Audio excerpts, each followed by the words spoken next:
World of Warcraft 2004 yılının Kasım ayında çıktığında gelmiş geçmiş en büyük oyundu. Burada kupa büyüklüğü ya da para büyüklüğünden söz etmiyoruz. World of Warcraft'ın çalışması için 2 milyon satırdan fazla kod yazılmıştı. İlk yılında World of Warcraft tüm dünya internetine yapılan indirmelerin %10'undan tek başına sorumluydu. Takiben geçen 20 sene içerisinde World of Warcraft oyuncuları kolektif olarak oyun içerisinde 9 milyon yıl geçirdiler ve Blizzard'a 10 milyar dolara yakın gelir getirdiler. En yüksek döneminde oyunun 12 milyonu aşkın aylık ücretli abone sayısı vardı ve Blizzard'ın sadece bir ayda 500 milyon dolar kazandığı zamanlar oldu. Oyunda 200 milyondan fazla eşsiz karakter yaratıldı. 3 milyonu aşkın guild oluşturuldu ve oyuncular oyun içerisinde trilyonlarca altın kazanıp harcadılar. Çıkışından 20 yıl sonra World of Warcraft bugün hala ayakta. Halen milyonlarca ücretli üyesi var ve sevin ya da sevmeyin ama her nerede gelmiş geçmiş en büyük oyunlar diye bir liste yapılıyor olursa olsun adı mutlaka fikir birliğiyle hep en yukarılarda. Ve bütün bu her şey şuradan başladı. Ekranda gördüğünüz şeyin adı MUD yani Multi-User Dungeon. Kendisi dünyaya 1979 senesinde önce Essex Üniversitesi öğrencisi Roy Trapshaw'un, sonra da üniversiteden arkadaşı Richard Bartle'ın ellerinde dönemin en ileri düzey teknolojisi DEC PDP-10 bilgisayarları için geliştirildi. Macro 10 isimli assembly dilinde yazılan bu oyun, video oyunları tarihinin çok başından bir eser olmasına rağmen izlerini birden fazla kökene sürebiliyordu. Öncelikle insanlar zaten bir süredir masa üzerlerinde zarlar ve kalemlerle zindanlar arası maceralar yaşadıkları çoklu kişili oyunlar oynuyorlardı ve bilgisayarlar icat edilir edilmez de bu hobilerini birler ve sıfırlar üzerinden dijitize etmişlerdi. Don Daglov'un 1975 senesinde yine PDP-10 için kimseden izin almadan geliştirdiği D&D uyarlaması Dungeon, Rusty Rutherford'un geliştirdiği ve Illinois Üniversitesi'nin ağında gizli oynansın diye eğitim dosyası gibi isimlendirilmiş Padlet 5 ve 1977 senesinde piyasaya sürülüp devasa bir başarı elde etmiş metin bazlı seri oyunu Zork, Trapshaw'un MUD'ı geliştirirken ilham aldığı oyunlardan bazılarıydı ama MUD'ın mirası bunların hepsinden daha da ileride bir yere taşındı. Multi-User Dungeon oyununa birden fazla oyuncu aynı anda farklı bilgisayarlar üzerinden erişebiliyordu. 1970'li yılların sonları ve 80'lerin başlarında olduğumuzu hatırlamamız lazım. 1970'li yılların sonları ve 80'lerin başları ilginç yıllardı. Yerel ağların ulusal ağlara dönüştüğü, uluslararası ağların ise eli kulağında olduğu yıllardı. İnternet dediğimiz şey henüz daha doğmamıştı. Onun yerine Amerika'da çoğunlukla savunma ve araştırma amacıyla kullanılan ARPANET, ardından da bu teknolojinin Londra Üniversitesi'ne getirilmesiyle Birleşik Krallık'ta oluşturulan kardeşi SATNET vardı. İngiltere'de savunma ve araştırma amaçlı kullanılan SATNET'in yanına halka açık ilk internet ağı olan Packet Switch Stream yani PSS ağı eklendi. 1983 yılında Trapshaw mezun olmuş ve MUD'ı çokça arkadaşı Richard Bartle idame ettirirken Essex Üniversitesi PSS aracılığıyla dışarıdan kullanıcıların kendi ağına erişebilmesine izin tanıdı ve bu hareket dünya oyunculuk tarihini kökünden değiştirdi. Çünkü artık MUD sadece Essex Üniversitesi öğrencilerinin bildiği bir sır değildi. Yeni gelişmekte olan video oyun kültürü içerisinde aynı anda 20 kişiye kadar beraber oynama imkanı veren bu çoklu oyunculu çevrim içi deneyim bir anda Fısıltı gazetesinden tam teşekküllü bir çığa evrilen frekansta yayılmaya başladı. 1984 yılında o sırada ders vermekte olan Richard Bartle, MUD'ın başarısı üzerine işini bıraktı ve yanına Roy Trapshaw ve Simon Daly'i de alarak Muse Limited şirketini kurdu ve aynı sene Commodore 64 kullanıcıları için bir ağ hizmeti veren Compinet'in MUD'ı lisanslamasıyla Commodore 64'ün geniş kullanıcı ağı da bir anda bir süredir herkesin sözünü ettiği bu yeni fenomeni deneyimleyebilmeye başladı. 1970'lerin sonu ve 80'lerin başı gerçekten ilginç yıllardı. Bilgisayarların yavaş her eve girmeye başladığı bu dönemde evinde bilgisayar görmek isteyen insanların çok ciddi bir bölümü aynı zamanda o bilgisayarla bir şeyler de üretmek isteyen insanlardı. Bu insanlar MUD'ı denediler, hayran oldular ve sonra internetin ilk içgüdüsüyle önlerindeki şeyin bir iterasyonunu üretmek istediler. Ortalık böylelikle bir anda farklı MUD'larla doldu. CompuServe'ün baskısıyla Essex Üniversitesi sunucularından orijinal MUD silindiği için yerini alan Myst, oyunun içine kendiliğinden oyun yapım ögeleri yerleştiren Gods, Tolkien ilhamlı Mirrorworld ve en önemlisi önce B dilinde yazılan sonra da C diline portlanarak geniş bir kitle erişme fırsatı elde eden açık kodlu MUD yazılımı AberMUD piyasanın ağır aktörleriydiler. İşte MUD'ların tarihini kökünden değiştiren de zaten bu adını yazıldığı Galler kasabası Aberystwyth'ten alan AberMUD oldu. AberMUD'ın popülaritesi ve kaynak kodlarının açık oluşu 3. nesil MUD'ların temsilcisi olacak 3 büyük MUD varyantını tetikledi. Birincisi Monster isimli daha büyük bir oyunun ufaltılmış sürümü TinyMUD. İkincisi oyuncuların kendi zindanlarını tasarlamasına imkan tanıyan LPMUD ve üçüncüsü ve tartışması en etkili olanı DikuMUD. İsmini Kopenhag Üniversitesi Bilgisayar Mühendisliği bölümünün o dönemki kısaltması olan DIKU'dan alan DIKUMAD, 1990 ve 91 yılları arasında bölüm öğrencileri Sebastian Hammer, Tom Madsen, Katja Nibo, Michael Seifert ve Hans-Heinrich Starfelt tarafından geliştirildi. 3 Şubat 1991 tarihinde freya.diku.dk adresinin 4000 numaralı portu üzerinden oynanabilmeye başlanan DIKUMAD, kısa süre içerisinde tüm dünyaya yayıldı. DIKUMAD'ın şablon tabanlı yapısı sayesinde insanlar kolaylıkla birkaç veriyi toplayarak kendi DIKUMAD varyasyonlarını üretebiliyorlar ve böylelikle herkes kendine uyan bir DIKUMAD oyunu kurup oynatmaya başlayabiliyordu. Dünyalar değişiyor, zindanlar çeşitleniyor ama her şeyin temelinde DIKUMAD'ı bu kadar önemli ve kilit yapan o şey mevcut kalıyordu: oynanış. DIKU'nun pek çok oynanış unsuru tabii ki hepimizin de ecdadı olan Dungeons & Dragons'dan alınmaydı. Karakterler yetenek puanları üzerinde bir takım görevlerin altından kalkıyorlar ya da kalkamıyorlar. Kalkabildiklerinde deneyim puanı kazanıp level atlıyorlar. Level atladıklarında da yetenek puanları ve yeni güçlerin kilidini açıp daha kuvvetli karakterlere dönüşüyorlardı. Görevlerin altından kalkıp kalkamamak da aynı D&D'deki gibi ilgili yeteneklerinizin yanına bir zarın atılımıyla belirleniyordu. D&D'den farklı olarak ise oyun solo da oynanabilecek şekilde tasarlanmıştı ama tabii ki oyuncular daha zor düşmanları yenmek için grup olmayı tercih ediyorlardı. Her yaratığın öldükten sonra tekrar dirilmesi için geçmesi gereken bir süre vardı ve bu bazı yaratıklarda daha fazlaydı. Bu da o yaratıkları daha nadir yapıyordu. Eğer bu zorlu düşmanlardan birisiyle çarpışır ve ölürseniz merkez kasabada deneyim puanlarınızın bir bölümünü ve eşyalarınızın tamamını kaybetmiş şekilde tekrar diriliyordunuz ve çıplak şekilde koşup cesedinizi bulmanız bekleniyordu. Çünkü eşyalarınızın tamamı cesedinizin düştüğü yere düşüyordu. Farklı Diku varyasyonları oyuna farklı özellikler de eklediler. Oyuncu evleri gibi, dedike PvP bölgeleri gibi ama en temel oynanış özelliği hepsinin aynıydı: combat. Oyuncular büyük canavarlarla kapıştıkları zaman normal yeteneklerin yanı sıra bir takım özel yeteneklerine de başvurabiliyorlardı. Ancak bu özel yeteneklerin boku çıkmasın diye aktive edildikten sonra her biri bir süre kullanılamaz hale geliyordu. Büyük canavarlarla dövüşmek uzun bir süreçti çünkü büyük canavar dövüşlerinin genelde fazları oluyordu. Canavarların her biri de kendisine grup olarak saldırıldığında kime saldıracağını belirlemek için bir temel nümerik veriyi kontrol ediyordu. Canavarlar kendisine saldıran gruptan genelde en çok ona kimin hasar uyguladığına ya da özel olarak dikkatlerini çeken yetenekleri kimin yaptığına göre saldırılarını yönlendirmektelerdi. DIKU'nun orijinal 4 sınıfından ilki olan Fighter daha fiziksel güç bazlı bir sınıftı ve bu yüzden de daha fazla hasar alabiliyordu. O yüzden de düşmanların dikkatlerini yönetmek ve tüm hasarı emmek onun göreviydi. Fighter'lar hasar emerken onları hayatta tutmak için daha çelimsiz healer'lara düşüyordu. Healer sınıfı fighter'ları iyileştirirken canavarı yüksek volümlü hasar verme görevi de Wizard'a aitti. DIKU'nun 4. sınıfında dikkat çekmeden canavarların arasında dolaşıp keşif yapabilen ve kimseye gözükmeden bir canavarı arkadan bıçaklarsa normalin 4 katı hasar verdiği için genelde kavgaları açıp ortadan kaybolmakla yükümlü olan Thief'ti. Ve bu dörtlünün dengesinin ışığında bugün hayatında 1 dakika bile MMO oynamış hemen hemen herkesin ezberi sayabileceği o kutsal üçlü ortaya çıktı: Tank, Healer, o zamanki adıyla Nuker, şimdiki adıyla DPS. DIKUMAD böylelikle MMORPG'lerin en temel formülünü ortaya attı ve istemeden de olsa peşinden gelen tüm MMO'ların örnek aldığı arketip haline geldi.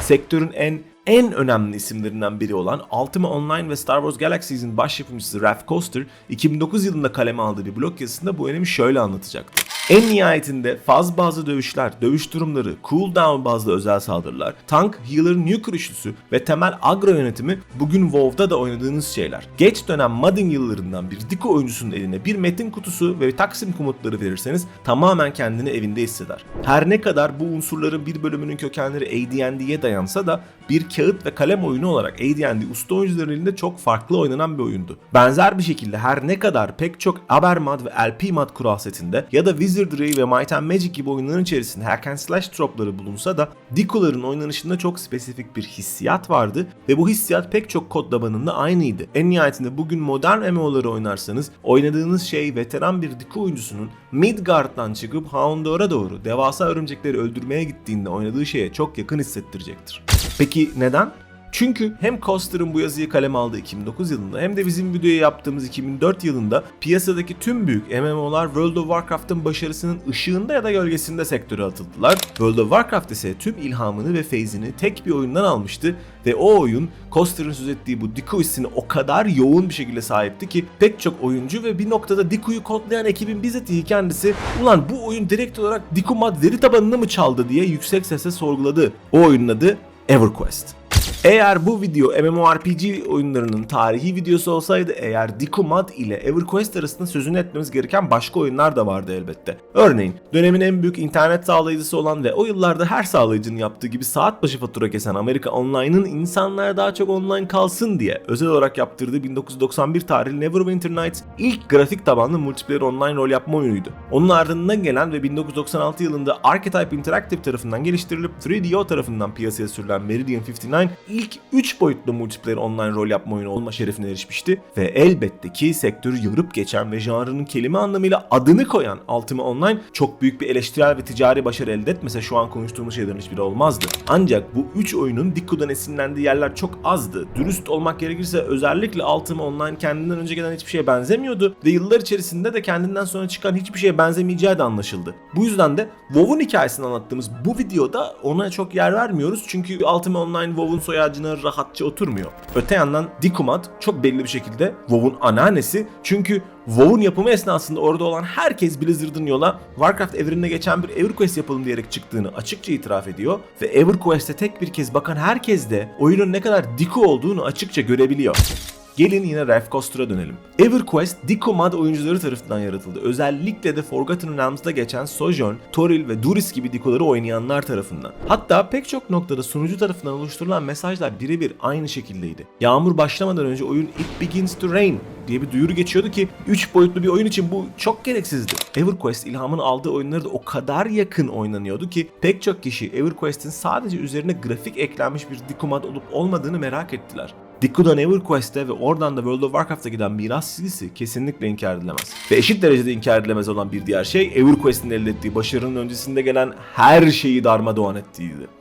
EverQuest'in yapımına 1996 yılında başlanmıştı. Meridian 59'ın başarılı çıkışının ardından Sony Interactive Studios Amerika'da çalışan John Smedley, aynı Meridian 59 gibi bir 3 boyutlu online rol yapma oyunu yapılması için Sony'yi ikna etti.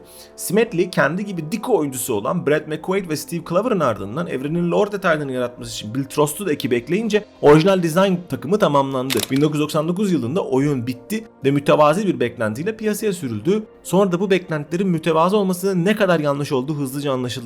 Mart 1999'da çıkan oyun, bir oyun geliştiricisinin söylediğine göre oyun sektörünü bir anda full istop'a getirmişti. Pek çok oyun yapımcıları EverQuest'ten başını kaldıramadığı için ertelenmek zorunda kalmıştı. 24 saat içerisinde 10.000 ücretli aboneye erişen oyun, oyuncu tabanını bir ay içerisinde 60.000'e, 6 ay içerisinde 150.000'e çıkardı. Çıkışından bir yıl sonra sadece ABD'de 230.000 kopya satan EverQuest'in toplam geliri 10 milyon doları aşacaktı ve bunlar tahtın eski sahibi Ultima Online'ın dahi hayal edemediği rakamlardı. EverQuest 1999 yılının sonunda pek çok oyun sitesi tarafından yılın oyunu olarak seçildi. Ödüller aldı. Time dergisi tarafından yılın en iyileri dosyasına kendisine yer verildi ve bir anda tüm bu eleştirel ve ticari başarının ışığında video oyun sektöründe kökten bir dalgalanma yaşandığı tasdiklendi. Bu janra artık 15-20 bilgisayar meraklısının üniversiteler arası ağlarda bir araya gelip yazışarak düşman yendiği niş bir janra değildi. Bu artık sahibine devasa paralar kazandıran bir janraydı ve böylece EverQuest'in fırtınası dindikten sonra yeni milenyum beraberinde Ultima Online'ın tahtını deviren EverQuest'i yerinden etmek için başlayan amansız bir yarış getirdi. Herkes bir sonraki büyük MMO olmanın peşindeydi. Hemen hemen herkes de bunu denedi ama adaylar arasında sadece bir tanesi, hepimizin de bildiği gibi, bu payı da ezdi, geçti ve bir sonraki büyük MMO değil, bir sonraki büyük global kültürel viraj haline geldi. 20 yıl önce aşağı yukarı şu mevsimlerde piyasaya sürülmüş olan ve bugün burada toplanma sebebimizi oluşturan o oyun. World of Warcraft.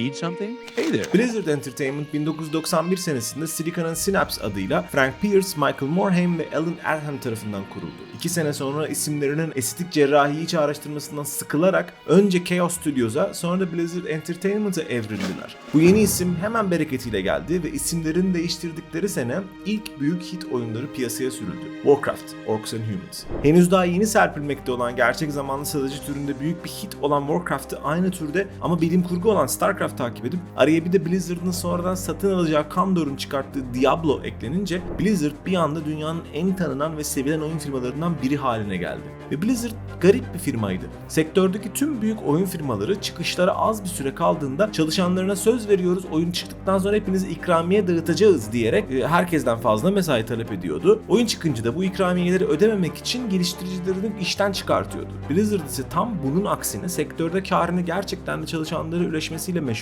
Yöneticiler de zaten ekibin geri kalanıyla diğer firmalarda olduğu gibi etkileşim kurmuyorlardı. Şirketin baştan beri içeride olan ya da konuya sonradan dahil olan üst düzey isimlerin hiçbiri tüccar değildi. Reklamcı, pazarlamacı ya da CEO kılığıyla gezmiyorlardı. Pek çoğu diğer çalışanlarla aşağı yukarı aynı giyinip aşağı yukarı aynı masalarda oturan ve harici bir vizyon dayatmak yerine çalışanlarından kendi vizyonlarını getirmeyi bekleyen insanlardı. Dahası Blizzard o dönemlerde Vivendi Universal'ın bir uzantısı olmasına rağmen pek çok projeyi kendisi fonluyordu. Böylece ne başka örneklerde olduğu gibi dışarıdan dayatılmış deadline'lar vardı ne de kovalanması gerektiği düşünülen piyasa trendleri ortaya sunuluyordu.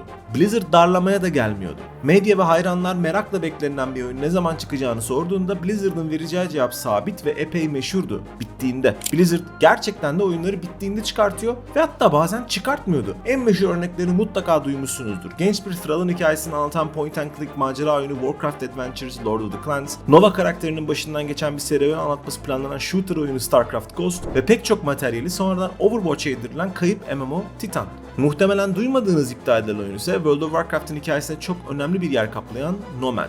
Blizzard 1990'lı yılların sonunda oyun piyasasında sözü geçen bir aktör olarak girmişti ve gayet tabii video oyun dünyasının trendlerini takip etmektelerdi. Ultima Online'ın büyük başarısı üzerine henüz EverQuest daha çıkmamışken Blizzard MMO piyasasına girilmesi gerektiğini çoktan sezmişti. Bunun üzerine StarCraft'ı yeni çıkartmış ve çok inceden Warcraft 3'e doğru geçmekte olan ana ekibin yanına yeni bir geliştirme takımı kurdular. İç konuşmalarda Team 2 olarak geçen bu ekip tamamen Nomad projesini yapmak için oluşturulmuştu. Hakkındaki her şeyi iptalinden yıllar sonra öğrendiğimiz Nomad, anladığımız kadarıyla devasa online bir taktiksel çatışma oyunu olacak ve asıl ilhamını Ultima Online'dan alacaktı. Fakat Blizzard Team 2'ya hiç tasarımcı atamamıştı. Şirketin o sıradaki en kıdemli tasarımcı adından Rob Pardo, Team 1 ile birlikte Warcraft 3'e başlamak üzereydi ve geri kalanları da StarCraft'ın çok yorucu çıkış sürecinden sonra iptal olmuş vaziyettelerdi. Bu yüzden de Team 2 bir süre boyunca amaçsız bir şekilde Nomad'i önce sağdan sola, sonra da soldan geri sağa koydu ve projeye bir süre hiçbir hedef bulunamadı. Ta ki EverQuest piyasaya sürülene dek. Amerika'daki hemen hemen her video oyun şirketi ofisi gibi Blizzard'ın ofisi de çok kısa bir süre içerisinde EverQuest tarafından esir alındı ve Amerika'daki hemen hemen her video oyun şirketi ofisi gibi Blizzard da kendini bir anda biz de yapalım o zaman bundan bir tane derken yakaladı. Ancak Amerika'daki hemen hemen tüm video oyun şirketlerinin aksine Blizzard'ın iki büyük avantajı vardı. Birincisi halihazırda bir MMO yapması için toplanmış ve an itibariyle sinek avlayan bir ekipleri vardı. İkincisi de halihazırda milyonlarca kişinin sevdiği ve içinde bulunmaktan hoşlandığı kurgusal evrenlere sahiplerdi. Blizzard yöneticileri Team 2'nun kendilerine gelip ya abi biz bu Nomad işini boş verelim EverQuest yapalım demesi üzerine bir süreliğine tamam EverQuest okey ama acaba StarCraft'lısını mı yapsak yoksa Warcraft'lısını mı yapsak diye düşündü. MMO piyasasında zaten çok fazla fantastik oyun vardı ancak bunun da bir sebebi vardı. Kılıçlar ve kalkanlar MMO için daha uygunlardı ve türün tüm ecdadı da zaten fantastik dünyalarda geçiyordu. Böylece Blizzard Team 2'nun yeni yapacağı oyunun Warcraft evrenine geçmesine karar verdi. Nomad'in fişi resmi olarak 1999 senesinde çekildi ve aynı senenin Temmuz ayında Blizzard'ın birinci ekibi sonradan Warcraft 3 olacak olan Legends of Warcraft'ın yapımına başlarken ikinci ekip Team 2 da World of Warcraft'ın çalışmalarına resmen start verdi. Bunun için de tabii ki öncelikle bir takım kurulması gerekliydi. İlk olarak Blizzard'ın kurucularından Alan Adham'ı son bir iş için yarı emekliliğinden zorla geri getirdiler. Alan Adham, video oyun dünyasında neredeyse video oyunlar kadar eski bir adamdı, hala da öyle. Dünyaya 1966 yılında gelen ve 72 senesinde Pong ile birlikte oyun oynamaya başlayan Adham, geliştiriciliğe de bundan 8 yıl sonra 14 yaşındayken babasına zorla aldırdığı Apple II bilgisayarla başlamış ve ilk olarak Basic programlama dilinde oyun yazmayı öğrenmişti. Adham'ın bu hobisinden para kazanması çok uzun sürmemiş, liseden arkadaşı Brian Fargo ile birlikte birlikte korsan oyunları disketlere çekerek cep harçlıklarını çıkartmaya başlamışlar. Fargo liseden mezun olduktan çok kısa bir süre içerisinde efsane mertebesine erişecek olan Interplay'i kurarken Adam önce kendisi liseyi bitirmiş, sonra UCLA'de tanıştığı arkadaşları Mike Morhaime ve Frank Pierce'le birlikte o dönemki adıyla Silicon'un Synapse'i kurmuş. World of Warcraft'ın geliştirmeye başlandığı 1999 yılına geldiğimizde ise Alan Adam Blizzard'dan bağını kopartmamış olsa da bir çeşit yarı emeklilik halinde. Ancak Adam standart yöneticilerden biri değil. Amerikalı geliştirici evde hala kendi zevki için saatlerce oyunlar oynuyor ve o sırada dünyanın geri kalanı gibi Alan Adam da hayatını EverQuest'in sanal dünyası Norrath'te geçiriyor. Ve bu yüzden de EverQuest'in Warcraft versiyonu projesini başka kimseye bırakmaya niyetli değil ve baş tasarımcı payesi böylelikle ona geçiyor.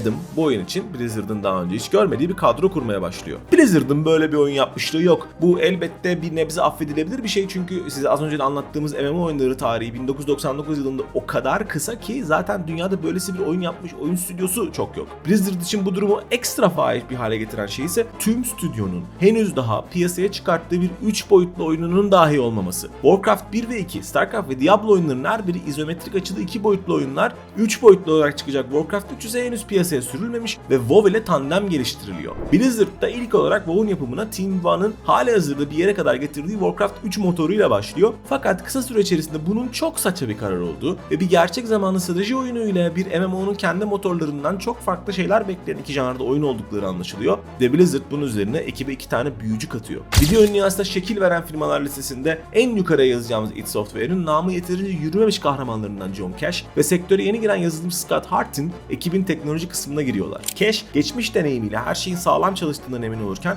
Hartin'e oturup motoru sıfırdan yazma görevi düşüyor. Hayatında ilk defa bir MMO motoru yazan Hartin, 1999'da üstlendiği bu görevi o kadar yüksek bir başarıyla ifade ediyor ki 2018 yılında çıkan Battle for Azeroth ek paketine kadar neredeyse 20 sene boyunca WoW'un motor programcısı olarak çalışmaya devam ediyor. Ancak WoW bir MMO. Sadece bir oyun olarak çalışması yetmiyor. Aynı zamanda bir hizmet olarak da çalışması gerekiyor. Bu oyunun client tarafında yani oyunu oynayan oyuncunun bilgisayarında saklayacağı dataların hiçbirisinin hacklenirse oyun dünyasını kıracak şeyler olmaması gerekiyor. Bu yüzden para, karakter bilgileri, eşya bilgileri, envanter bilgileri gibi kritik verilerin her birinin Blizzard tarafında saklanması gerekiyor. Bu da bir account veri tabanı oluşturulması gerektiği anlamına geliyor ve bu account veri tabanını oluşturması için Blizzard, Amerikan savunma sanayisinin ve dünya havacılık sektörünün en önemli isimlerinden Boeing'de çalışmış David Ray'i işe alıyor. Ray de kısa süre içerisinde yaptıkları şeyin ne kadar büyük olduğunu fark ediyor. Çünkü sadece bir sunucunun çalışması için gereken account veri tabanının büyüklüğü Ray'in söylediğine göre Boeing'in tüm veri tabanından daha büyük ve World of Warcraft piyasaya 89 sunucuyla çıkıyor.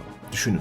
Oyunun teknik detayları bu şekilde yavaş yavaş kendisi bulmaktayken ilk kanı da elbette sanatçılar döküyor. Oyunun sanat yönetmeni Bill Petras'ın önderliğinde herhangi bir bölge dünyaya ekleneceği zaman oyunun geliştiricileri kendilerine neyimiz yok sorusunu soruyorlar. Herkes de masaya kendi ilhamını getiriyor. Blizzard'ın ofisinin dışındaki mor jacaranda ağaçları Teldrassil'in florasına, Oklahoma Dust Bowl Westfall'ın sarı çayırlarına, Legend of Sleepy Hollow'da Duskwood'un ürkütücü ormanlarına ilham alıyor. Herhangi bir bölge onaylandıktan sonra Bill Petras ilk önce orasına bir renk çalışması yapıyor. Bu renk çalışması ışığında da dokular ve ağaçlarla bölgenin zemini oluşturuluyor. Ardından sanat departmanı içeriye kullanılacak küçük ve büyük eşyaları çıkartırken harita ve level tasarımcıları da bölgenin nasıl oynanacağını şekillendiriliyorlar. Level tasarımı belki şaşacaksınız ama World of Warcraft'ın dizaynında çok önemli bir yer ediniyor. Çünkü World of Warcraft'ın bölgeleri hariç bir de dungeonları ve raidleri var. Bunları tasarlaması için de ekibe New York'un reklam dünyasından çıkma John Statz katılıyor. Bizim de video hazırlarken günlüklerinden çokça faydalandığımız Statz, video dünyasına Quake level'ları tasarlayarak girmiş bir isim fakat profesyonel olarak ilk işi World of Warcraft. Blizzard ekibinde WoW'un geliştirilmesi sürerken piyasaya çıkan Anarchy Online'ın da etkisiyle ya şu dungeonları yordamsal mı yapsak fikri kök salmaya başlayınca buna ket vuran da John Statz örneğin. Bir akşam tamamen kendi inisiyatifiyle Dungeons & Dragons'ın Hidden Shrine of Tamoacan modülünü modelleyen Statz, ertesi gün herkesi bu modelinde gezdiriyor ve kasti olarak tasarlanmış ve detaylanmış dungeonların oyuncuların dünyaya girişleri konusunda ne kadar önemli olacağını savunuyor. Herkes de ikna oluyor. Dungeonların zaten çok önemli bir yer kaplayacağını herkes emin çünkü oyunun temel oynanışının aynı EverQuest'teki gibi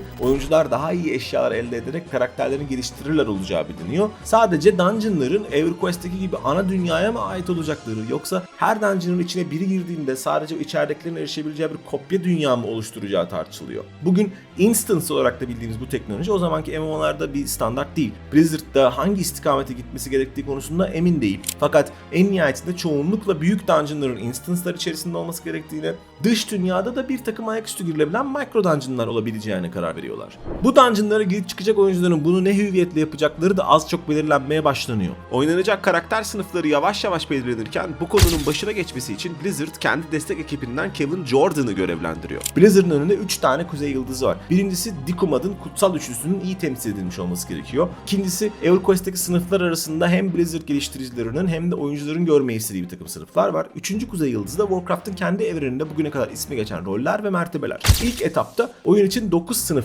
düşünülüyor. Warrior, Paladin, Shaman, Priest, Hunter, Mage ve Warlock oyun içerisinde en başından beri olacağı belli sınıflar. Rogue sınıfının varlığından önce Blizzard oraya Assassin adında bir sınıf gelmesini planlıyor. Fakat daha da büyük bir değişiklik 9. sınıfta gerçekleşiyor. Blizzard'ın ilk niyeti Rune Master adında bir sınıfla piyasaya çıkmak. Çıplak elle ya da yumruk silahlarıyla dövüşen, gökyüzüne ve kendi üzerine rünler boyayarak güçlerini aktive eden bu sınıfa daha önceki hiçbir şablona uymadığı için ilk başta çok coşuluyor. Fakat sonrasında bu sınıfın Warcraft lore'unda hiçbir karşılığı olmadığı hissedilince Rune Master oyundan siliniyor ve onun yerine 9. sınıf olarak Druid oyuna ekleniyor. Bu 9 sınıfın 9'unun da görsel ve oynanış olarak birbirinden kolayca ayırt edilebilecek özelliklere sahip olması isteniyor. Yani yere totem bırakmak, öteki cihandan iblis çağırmak, yanında hayvanla gezmek ya da kutsal büyü atmak gibi. İlk etapta endgame için planlanan şey de oyuncuların sınıflarını bir arketip olarak kabul edip yeterince güç topladıktan sonra daha spesifik sınıflara mezun olmaları. Örneğin bu bağlamda Demon Hunter'ın Warrior sınıfından sonra açılan bir prestij sınıfı bir Hero sınıfı olması düşünülüyor.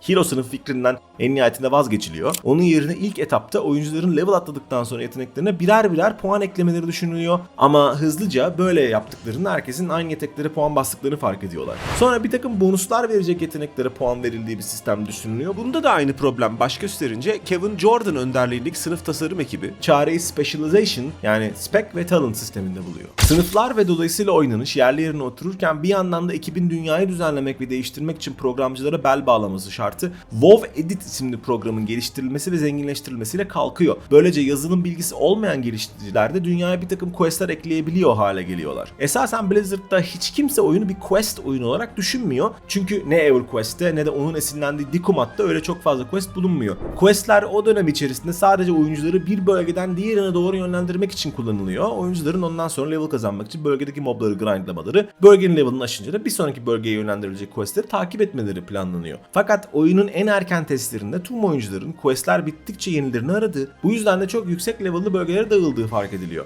Blizzard oyuncuları uygun bölgelerde tutmak için daha fazla quest eklemeye başlıyor ve yanlışlıkla hiç de böyle niyetlenmemişken oyuna bir anda çok hatırı sayılır bir tek kişilik deneyim içeriği eklenmiş oluyor. Ama elbette bununla beraber ekibe yeni bir grup insanın da katılması gerekiyor. Quest tasarımcıları. Bu konuda en dikkat çeken isimlerden biri Jeff Kaplan oluyor. EverQuest'in en meşhur ve en tartışmalı guildlarından biri olan Legacy of Steel'ın üyesi Kaplan, EverQuest fandomunda da yaptığı sert ama kaliteli eleştirilerle tanınıyor. Blizzard ekibine dahil olan Kaplan bir yandan kendisini ispatlama aşkıyla oyuna devamlı quest eklerken bir yandan da oyun geliştiricileriyle oyuncular arasında bir köprü vazifesi de görüyor. World of Warcraft'ın geliştirme süreci bu All Star ekibin ve ismini sayamadığımız onlarca yetenekli insanın birbirleriyle vakit geçirmekten çok hoşlanmasına ve üst düzey yöneticilerin bir fiil çalışanlarla aynı zorlukları çekmesine rağmen hiç de kolay geçmiyor. Zaten yeterince yorgun bir şekilde yola başlayan Alan Adam, projenin sonuna doğru benden bu kadar deyip oyun sektörünü komple bırakınca oyunun baş tasarımcı koltuğuna Warcraft 3'ü yeni gün batımına doğru giden bir yelkenliğe bindirmiş ve ne acayiptir ki kendisi bir Legacy of Steel üyesi olan Rob Pardo geçiyor. Rob Pardo oyunun başına gelir gelmez inanılmaz kritik iki değişiklik yapıyor. Birincisi oyunun ölüm sonrası sistemine en sonunda karar veriliyor. EverQuest'in ölünce yeterince sert olursa level bile kaybetmenizle sonuçlanabilecek XP cezasının yerine Pardo, WoW'da ölümün faturasını cesedinize koşarsanız kaçınabileceğiniz bir dirilme hastalığı ve ekipman hasarıyla sınırlandırıyor. İkinci olarak da oyuncuların arada oyundan çıkmaları ve dinlenmelerini teşvik etmek adına Rested XP sistemi getiriliyor. Karakterlerin bir süre hanlar ve şehirlerde offline oldukları zaman daha hızlı XP toplamalarını kapsayan bu sistem, ölüm cezasının hafifliğiyle birleşince WoW'un dönemin azılı MMO'cuları tarafından casual olarak adlandırılmasına sebep oluyor. Ama aynı zamanda WoW'un dönemin azılı MMO'cusu olmayan herkes tarafından benimsenmesinin de çok büyük ölçüde önünü açıyor. Ama elbette daha önce MMO oynamamış bu kimselerin ilk önce bir oyuna girmesi gerekiyor ve bunu sağlayacak olan şey de Warcraft markası. Warcraft evreni ve onun başında da kreatif olarak sadece bir adam var. Chris Metzen. Blizzard'a bir çizer olarak girdikten sonra evren inşasına kabiliyeti anlaşılınca kreatif direktörlüğe kadar yükselen Metzen, evreni evren yapan şeylerle uğraşmakta ve bununla kendisi kadar uğraşmayan kişilerin vizyonunu güdümlemek de onun görevi. Örneğin tüm oyun departmanı ısrarla Horde'un 4. ırkına Scourge derken Ofiste masa masa gezen Madsen her yanlışını duyduğunda hayır arkadaşlar bunlar Scourge değil, bunlar bilinçlerini kazanmış undeadler ve adları Forsaken diye düzeltiyor. Madsen bir yandan evrenin günlük böyle detaylarıyla ilgilenirken bir yandan da kozmolojik hikayeye de kafa patlatıyor. Titanlara ve bu dünya yaptıklarına dair çok heyecanlı olan Madsen bu sebepten dolayı oyunun ana sinematiğinin de evrenin yaratılışıyla ilgili olması gerektiğini savunuyor. Fakat Blizzard'ın geri kalan unsurları bunun yerine ırkların ve sınıfların tanıtıldığı, daha ayakları yere basan bir şeyle dünyaya merhaba demeleri gerektiğini savunuyorlar. En nihayetinde Chris Madsen isteği kabul görmüyor ve World of Warcraft'ın ilk sinematiği evrenin kozmogonisini anlatan bir iş yerine mevcut dünyada ve şimdi yaşayan ırklar ve sınıfların bir tanıtımını anlatan eser olarak karşımıza çıkıyor. 4 years have passed since the mortal races banded together and stood united against the might of the Burning Legion. Though Azeroth was saved, the tenuous pact between the Horde and the Alliance has all but evaporated. The drums of war thunder once again.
Bestesini Jason Hayes'in yaptığı Seasons of War, World of Warcraft'ın açılış sinematiği ama ilk sinematiği değil. World of Warcraft, dünyaya Seasons of War'dan tam 3 sene önce European Computer Trade Show'da aslında şu sinematikle merhaba diyor.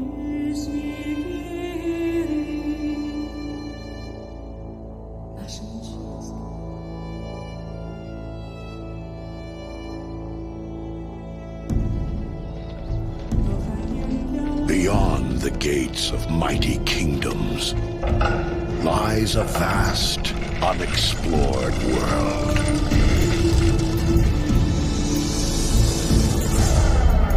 A world of honor.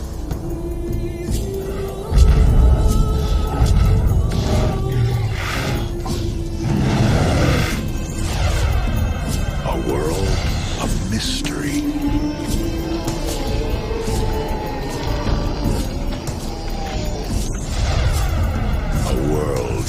Danger.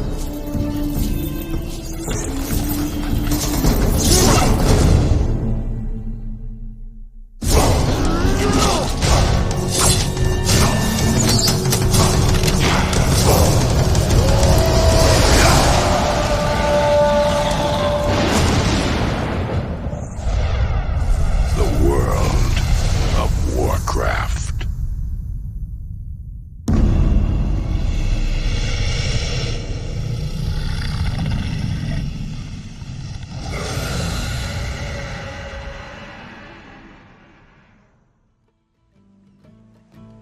Blizzard World of Warcraft'ı 2001 yılının Eylül ayında Londra'nın Newham ilçesinde düzenlenen ECTS fuarında işte tam da bu videoyla dünyaya duyurdu. Videoda herhangi bir oyun içi grafik bulunmuyordu çünkü oyunun kendi motoru henüz tamamlanmamıştı. Horde ırklarını tanıtan videoda henüz troller de yoktu çünkü troll ırkı Alliance tarafından gnomlar gibi oyuna gelişim sürecinin sonlarına doğru ekleneceklerdi. 2001 Eylül'ünde Blizzard'ı bu projesini duyurmaya iten şey teknik kısmını halledebileceklerine dair olan bir güvendi. Yani Blizzard iyi kötü bir MMO yapabileceğinden emin olduktan sonra ECTS'e gitmeye karar vermişti. Blizzard'ın bu projesini Mart ayındaki GDC veya Haziran ayındaki E3'e değil de Londra'daki ECTS fuarında duyurmaya iten şey ise rekabetti.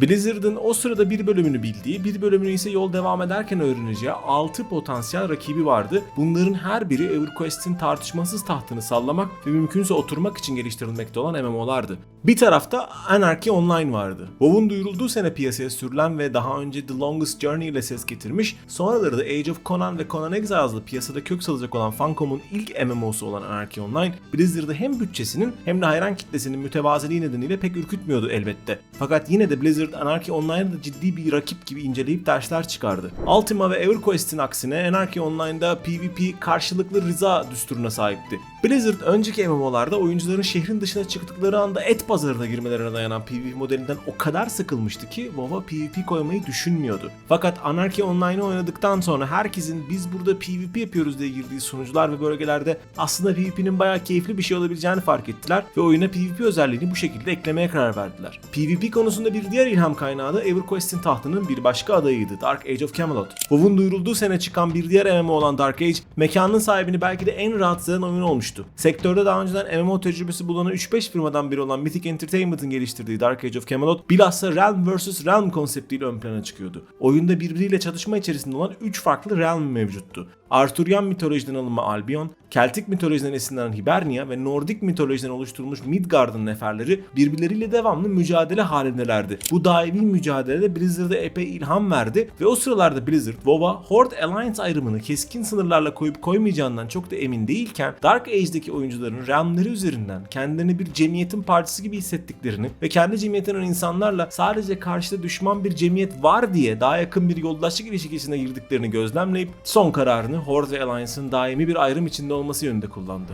Bir yandan Dark Age of Camelot'un piyasaya çıktığı gibi hatırı sayılır bir başarı elde etmesi Blizzard'ı rahatlatmıştı. Çünkü deneyimli geliştiricinin ofisinde ulan acaba fantastik bir MMO yaparak hata mı ettik kaygısı vardı. EverQuest ve Ultima'nın fantastik MMO piyasasını kapatmış olabileceği, Blizzard'ın World of Warcraft yerine World of Starcraft yapmasının daha iyi olabileceği konuşulmuyor değildi.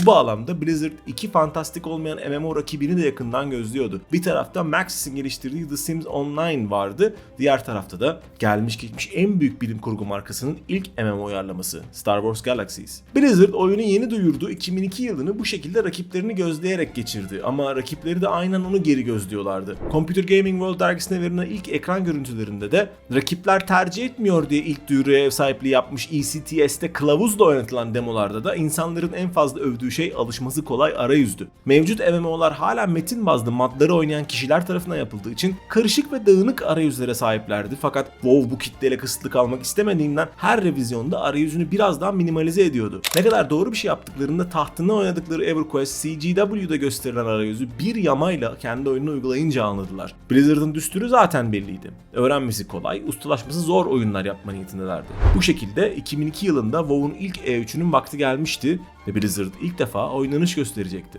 E3 o sıralarda dünyanın en büyük oyun fuarı ve hatta ufaltmayalım dünyanın en büyük oyun etkinliğiydi. Dolayısıyla promosyonel anlamda da sektörün en büyük fırsatıydı. Bu sebepten Blizzard 2002 yazında E3'teki alanını daha çıkmasını en hafiften 1,5 yıl olduğu düşünülen World of Warcraft'a değil, bir ay içerisinde çıkacak olan Warcraft 3'e ayırmıştı. Elde zaten oynattırılacak çok fazla bir şey olmadığı için de WoW 2002 E3'ünü sönük geçirmişti. Fakat yapım ekibi için önemli bir viraj atlanmıştı çünkü oyun artık duyurulmuş değil, halka kılavuzsuz oynatılmıştı. Geri dönüş yoktu. Ne yapılacaksa şimdi yapılmalı, yapılmayacaksa da yapılmayacağına şimdi karar verilmeliydi. Bu uğurda bir takım oyuna eklenmesi düşünülen mekanikler 2002 E3'ünden dönüşte kendilerini video oyun mezarlığında buldular. Oyuncuların kendilerine ait evleri olması düşünülüyordu mesela, vazgeçildi fakat belki bir gün döneriz düşüncesiyle Stormwind'de deneme amaçlı bir portal bırakıldı. Sualtı dövüş düşünülüyordu, ondan da vazgeçildi. Bunun denemesi de Kataklizm Ekpaki'ndeki Vashir bölgesinde kaldı. Sualtı dövüşü de zaten esasen Nagalar bir oynanabilir ırk olabilir diye düşünülüyordu. görünüyordu. Fakat Nagaların alt bedenlerine oyundaki diğer tüm zırhların nasıl uyacağı problem yaratınca Nagalarla da vedalaşıldı. Hakeza Ogre'lar da bir oynanabilir ırk olacaklardı fakat buradaki problem de kimsenin aklına iyi bir kadın Ogre modeli fikrinin gelmemesiydi. Ve inanır mısınız sene 2024 WoW'un geliştirilmeye başlanmasının üzerinden 25 sene geçti ve hala Blizzard'dan kimsenin aklına iyi bir kadın Ogre modeli fikri gelmemiş olmalı çünkü World of Warcraft'ta hala bir kadın Ogre yok. O yüzden böylesi kararlar aslında bir yandan mantıklıydılar çünkü oyunun ne yapıp edip çıkması gerekiyordu ve sona yaklaştıkça oyunu bitirmek giderek zorlaşıyordu. Blizzard ekibi oyunu yapmaya insan bölgelerinden başlamıştı. Bu bağlamda ilk biten bölge Elven Forest oldu. Westfall'un da içi doldurulmamıştı ama bölge çoğunlukla hazırdı. Bu iki bölgeyle birlikte oyunun ilk dahili alfa testi 2002 yılının Eylül ayında Blizzard ofislerinde gerçekleştirildi. Warcraft 3'ün piyasaya sürülmesiyle boşa çıkan Team One ekibinin de iştirakıyla gerçekleştirilen alfa büyük bir başarıydı. Birçok Blizzard çalışanı hafta sonları evindeki oyunları oynamak yerine kendi rızasıyla ofise gelip WoW'un alfasını oynuyordu.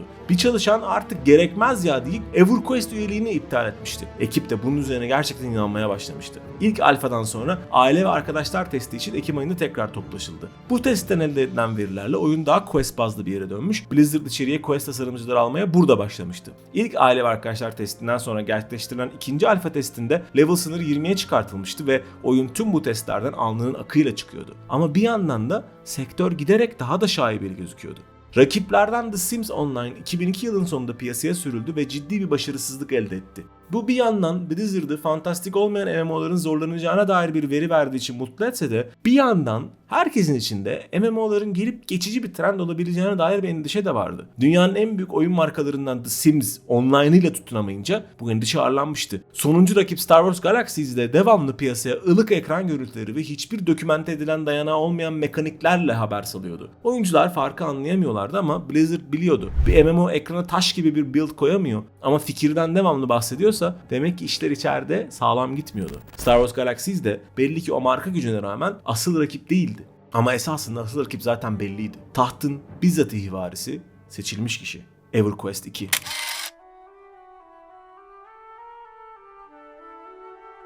Blizzard 2002 testlerinden sonra rotayı çok net bir şekilde belirlemişti. E3 2003'e kadar ekip 6. viteste çalışacak. E3 geçtikten sonra da herkes içindeki gizli 7. vitesi bulacak ve oyunu 2004 yılının ortalarına yetiştirmeye çalışacaktı. Blizzard'ın bilmediği şey ise EverQuest 2'nin de benzer bir takvimi takip ettiğiydi. İlkinden 500 yıl sonra geçen EverQuest 2'nin niyeti oyuncuların iki oyunu birden oynamasıydı. Bu bağlamda promosyonel materyallerde EverQuest 2'nin paralel bir dünya olduğu vurgulanıyordu ama elbette oynanış olarak niyetlerinden şey EverQuest 2'nin orijinalinden daha ileride olmasıydı. Elbette ki Blizzard EverQuest 2'den korkuyordu ama 2003 E3'ü gelip çatıp Blizzard birkaç başarılı testinin ardından oyunun çok güçlü bir build'ini halka açtığında EverQuest'in de WoW'dan korktuğu anlaşıldı. EverQuest 2'nin yapımcıları Blizzard ekibine gelip Blizzard'ın oyununa katacağını duyurduğu uçan taksiler sisteminin ne kadar imrendiklerini söylediler. MMO cemiyeti için bu gerçek anlamıyla bir devrimdi. Eşit derecede büyük bir devrimde WoW'un çok düşük profil ekran kartlarında bile çalışıyor olmasıydı. Rakip geliştiriciler Blizzard'ın bunu da nasıl başardığını anlamıyorlardı.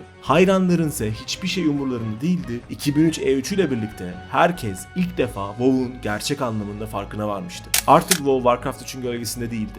Şimdi sorun sağ salim piyasaya çıkmaktı. Bu konuda da ciddi bir aciliyet vardı çünkü Blizzard'ın ebeveyn şirketi Vivendi Universal hatırı sayılır bir nakit sıkıntısı içerisindeydi. Sonraları yolsuzluktan hapse girecek olan Vivendi CEO'su Jean-Marie Messier'in istifa edişi yaklaşık 4 yıldır şirketten sadece para yemen bu projenin acilen artık içeriye para getirmesi mecburiyetini ortaya koyuyordu. Ekip böylece vitesi o beklenen 7. seviyeye çekti. 2003 Ağustos'unda gerçekleştirilecek 4. alfa için Ironforge ve Undercity şehirleri bitirildi. Blizzard oyunu StarCraft'tan ötürü yüksek bir fan kitlesinin olduğu Kore'de piyasaya süreceğini duyunca da ekip biraz morallenmişti. Kore neticede online oyun piyasasının çok güçlü olduğu bir ülkeydi. Asya ülkesinde o sene aynı anda 60 adet aktif MMO bulunuyor ve bunların bazıları kullanıcılardan ayda $20 gibi fahiş ücretler talep ediyor ve karşılık buluyordu. Kore aynı zamanda dünyanın en yüksek geniş bant internet kullanım oranlarının bulunduğu ülkelerden de biriydi. Ama elbette Blizzard'ın bilmediği fakat sonradan öğreneceği şey Kore pazarında köşe tutmuş NCSoft'un oyunu temiz oynama niyetinin olmamasıydı. NCSoft yetkilileri apaçık bir şekilde Kore oyun pazarını Batılılara kaptırmamak için elinden gelen artlarına koymayacaklarını açıklamışlardı. Nitekim oyunun Eylül ayındaki ilk halka açık betası piyasaya sürülünce bir takım Koreli basın mensupları oyunu yekten boklamaya da başladılar. NCSoft'un kolu belli ki uzundu. Bir önceki aile ve arkadaşlar alfasından bir takım sızdırıldığı için 2003 tarihindeki bu ilk açık betanın gazı biraz kaçmıştı ama rakamlar umut vericiydi. Kore'deki karalama kampanyasının da muhtemel etkisiyle oyuna sadece 88 bin Koreli oyuncu yazılmıştı ama Amerikan rakamları gayet iyiydi. İlk hafta içerisinde WoW'un açık betası 266 bin oyuncuyu kayıt ettirmişti. Blizzard'a ulaşıp açık beta keyleri isteyenler arasında EverQuest 2'nin yapımcıları da vardı. Oyuncuların teması da bir anda bir sürü şeyi ciddi anlamda değiştirdi. Örneğin oyun yapımcıları ilk başta ticareti kişiden kişiye akan bir sistem olarak düşünmüştü fakat beta'da oyuncuların Auction House isimli bir mod kullandıklarını ve böylece kendi aralarında bir açık arttırma sistemi kurduklarını fark ettiler. Bunu çok beğendikleri için de hemen oyuna eklediler. Aynı şekilde grubunuzdaki bir oyuncuyla elinizdeki bir quest'i paylaşabilmeniz de oyuncuların düşünüp oyuna mod olarak ekledikleri Blizzard'ın da beta'dan görüp çok beğenip içeriye aldığı özelliklerden biriydi. Blizzard sonraları oyuncuların modlarını içeriye özellik olarak eklemeye bu şekilde yıllar boyu devam edecekti. Oyun bitmeye yaklaştıkça çıkış tarihi de Eylül 2004'e ertelendi. WoW en nihayetinde bu hedefini de tutturamayacaktı ama Blizzard artık her şeyi çıkışa yetiştirmek yerine bir takım içerikleri çıkış sonrası yamalar ya da ek paketlere de ayırmayı kabul etmişti. Örneğin PvP bölgesi Alterac Valley bu şekilde ertelenmişti. Oyuna da sonradan Haziran 2005 tarihinde eklenecekti. Planlanan PvE bölgesi Emerald Dream ise yine böyle ertelenmiş, sonra ertelenmeye devam etmiş, iptal edilmiş, ardından masaya geri getirilmiş ve en sonunda oyuna 7 Kasım 2023'te çıkan 10.2 yamasıyla eklenebilmişti.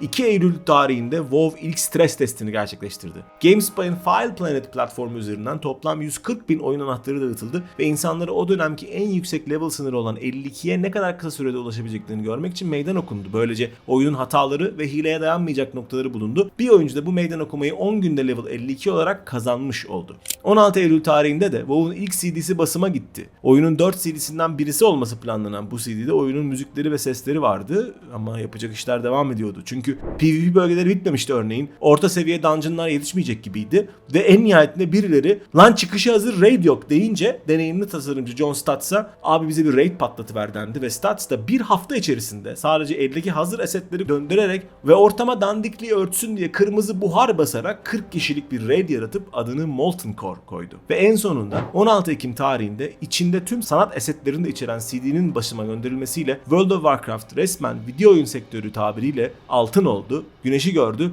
ve 23 Kasım 2004 gününde Amerika Birleşik Devletleri'nde resmen raflardaki yerini aldı ve WoW çıkar çıkmaz dünyanın en büyük MMO'su olacaktı. World of Warcraft. World of Warcraft. World of Warcraft. World of Warcraft. World of Warcraft. World of Warcraft. World of Warcraft.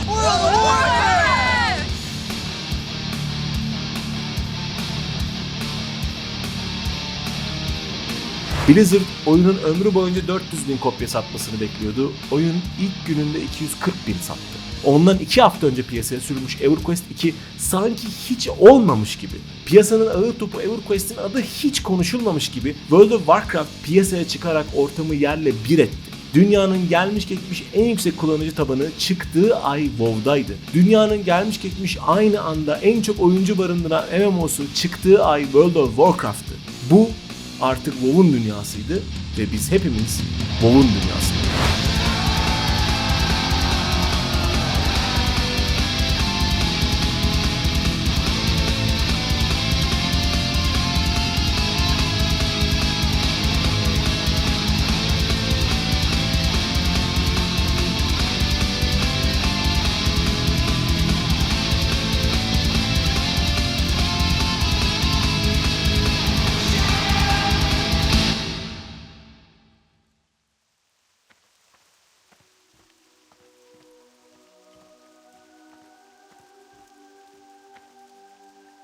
What brings you here? Be careful.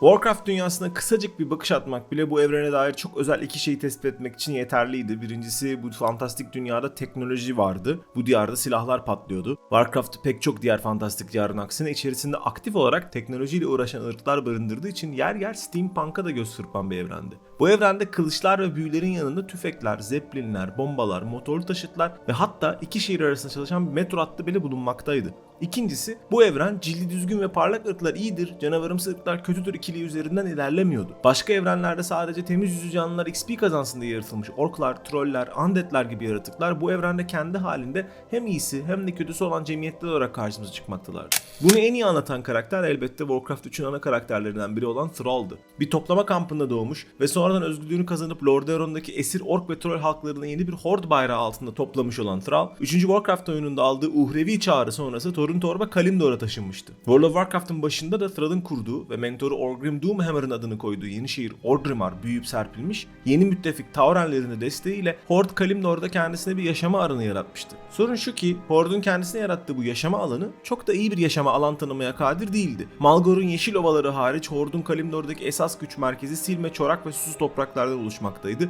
Bu da Horde'u kuzeydeki daha verimli topraklara doğru genişlemeye itiyor. Bu genişleme çabası da kuzeydeki daha verimli topraklarda 1000 senedir yaşamakta olan Night Elf'leri gıcık ediyordu. Zaten Warcraft 3'ün sonunda Burning Legion'ı durdurmak için ölümsüzlüklerinden olduklarından tatları kaçmış Night Elf'lerde durum halihazırda karışıktı. Baş druidleri Malfurion Stormrage istihare namazını kılıp rüyaya yatmıştı. O uykudayken göreve gelen Fandral Starkham de madem büyük ağacımız yanınca ölümsüzlüğümüz gitti o zaman yeni bir büyük ağaç dikelim gibi süper bir fikirle işe başlamış. Fakat büyük ağaç ejder ihtiyar heyetine doğru bir şekilde okutup üfletilmeyince Night Elf'lerin yoksunluğunu çektiği ölümsüzlük geri gelmemişti. Yine de hazır dikilmiş büyük ağaç varken israf olmasın diye üzerine taşınan Night Elf halkları gidip de geri gelmeyen ölümsüzlüklerin üzerine bir de kendi ormanlarında salça olan Horde'la uğraşmak zorunda kalınca çok da coşmamalarına rağmen Horde'un ezeli rakibi Alliance ile stratejik bir birlikteliğe imza atmıştı. Alliance bu birlikteliğe çok okeydi çünkü Night Elf'lerin katılması Alliance'ın yeni keşfettikleri Kalimdor'da da bir ayakları daha olması anlamına geliyordu. Halihazırda Thrall ile aynı uhrevi çağrıyı almış olan Jaina Proudmoore'un kurduğu Theramore şehriyle birlikte Dustfall taraflarına bir bataklık da tutmuş olan Alliance böylece esas kıtasındaki kayıplarını telafi etmeye çalışıyordu.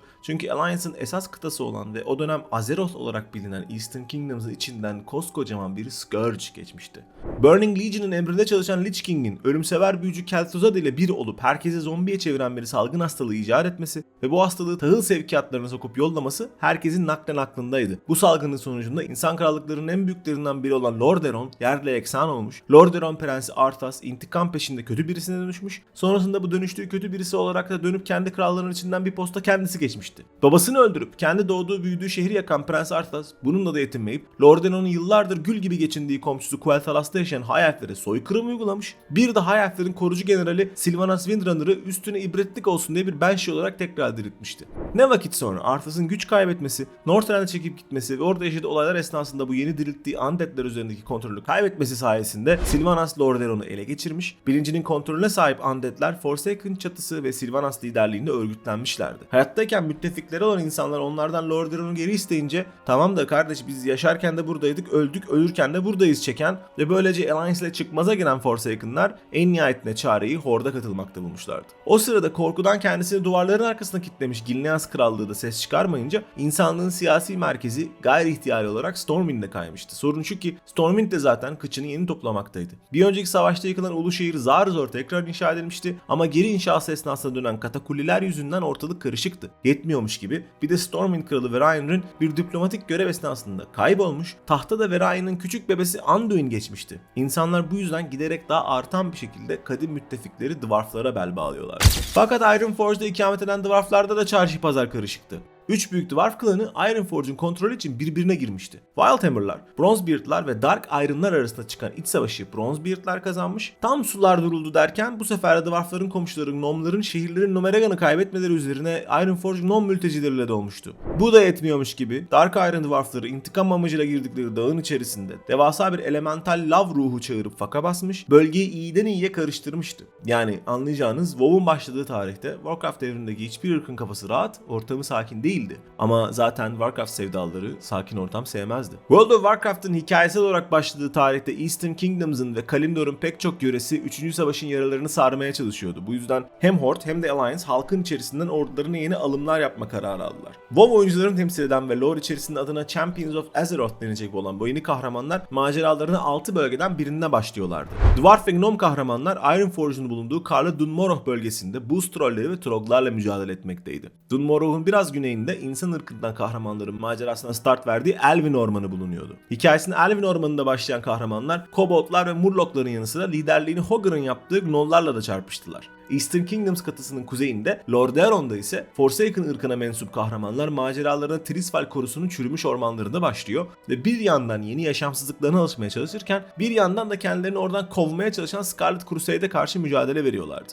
Kalimdor tarafında da işler karışıktı. Ork ve troll kahramanlar Durotar'ın tema kartpostalı gibi gözüken topraklarında bir yandan içerideki iblisçilerden oluşan Burning Blade tarikatıyla mücadele ediyor, bir yandan da vahşi doğanın kendisini ıslah etmeye çalışıyordu. Durotar'ın batısındaki Malgor'da hikayesine başlayan Tauren kahramanları da yeteneklerini Quillbor düşmanlara karşı test ediyorlar. Bir de üstüne Harpiler ve bakir Malgor topraklarına sanayi getirmeye çalışan dandik goblinlerle uğraşıyorlardı. En kuzeyde ise Night Elf'ler vardı. Yeni büyük ağaç Teldrassil'de serüvenlerine başlayan Kalduray kahramanlar tam okutulmamış kutsal ağaçlarının ekolojik dengesini oturtmak için yeri geldiğinde milli hayvanların Night Saber'ların nüfusunu denetliyor, yeri geldiğinde de ağacın havasını bozmaya çalışan iblisleri inlerinde avlıyordu. Bu başlangıç bölgeleri bittiğinde oyun sizi questleriyle birlikte hala PvP'nin şerrinden korunduğunuz ikinci bölgelere yönlendiriyordu. Oyunun bu noktasında seyahat etmek yavaş ve zorluydu. Oyuncular çoğunlukla ne yapacaklarını da bilmiyorlardı. O yüzden istisnasız olarak bu Vanilla döneminde oynamış olan herkes bu başlangıç bölgelerinden en az bir tanesi, muhtemelen de hepsini ya biraz ya da başından sonuna dek birkaç kere oynamış bulundu.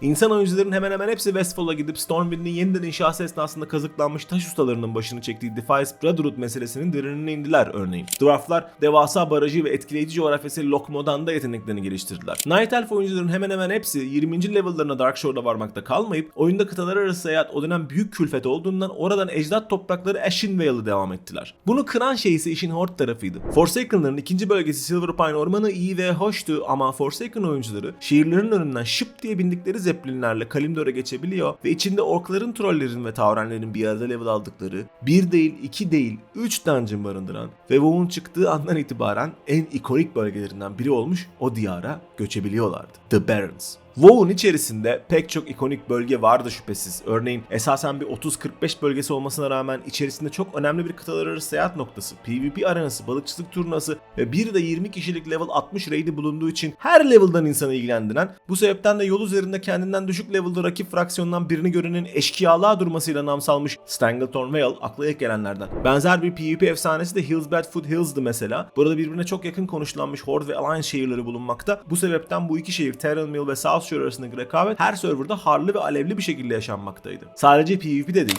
birçok bölge PvE detaylarıyla da unutulmazdı. Bugün sorun, Doğu veya Batı veba diyarlarında Argent Dawn'un gözüne girmek için ceplerine insignialarla gezen oyuncular kadar Winter Spring'in karlı ortamlarında o eşsiz Frostsaber bineği için sabah akşam Firbolg kesenlerin de gözleri puslu anlatacağı hikayeler vardır. Bazı bölgeler de Vanilla WoW oyuncuların aklında gerçekten gariplikleriyle kalmıştır. Örneğin içerisinde bir noktaya kadar uçuş noktası bulunmayan tarih öncesinden fırlama Ungoro krateri, birbirine düşman iki fraksiyon arasında tercih yapmanız bekleyen ama bu fikri hiç iyi uygulayamayan Desolus bölgesi, neredeyse hiç kimsenin uğramadığı ama Grifonları ve acayip troll yapılarıyla çok etkileyici bir yörü olan Hinterlands, yapım ekibinin bol bol Yüzüklerin Efendisi izlediğini çok fazlasıyla açık eden Searing Gorge ve Burning Steps kardeşler, biz burayı yaptık ama daha içine ne koyacağımızı bulamadık, o yüzden takılın diyerek önümüze sürülmüş olan Silithus, Deadwind Pass, Blasted Lands, bunların hepsinin ayrı bir anısı vardır, hepsine de ayrı bir video yapılır. Ama Vanilla World of Warcraft'ın hissini ve hatıralarımızdaki yerini en iyi anlatan bölgede tartışmasız işte tam burasıdır.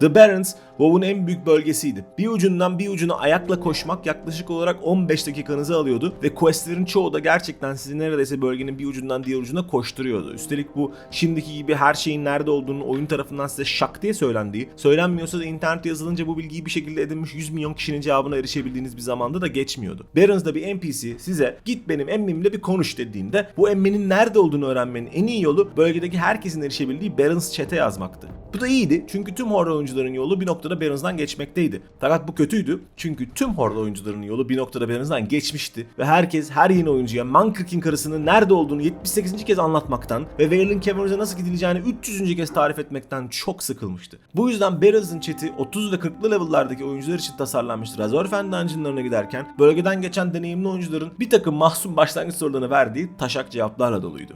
Bir de tabi sonu ünlemle bitmesine rağmen kimsede bir aciliyet uyandırmayan o ikonik spamlenen uyarı metniyle. Crossroads is under attack.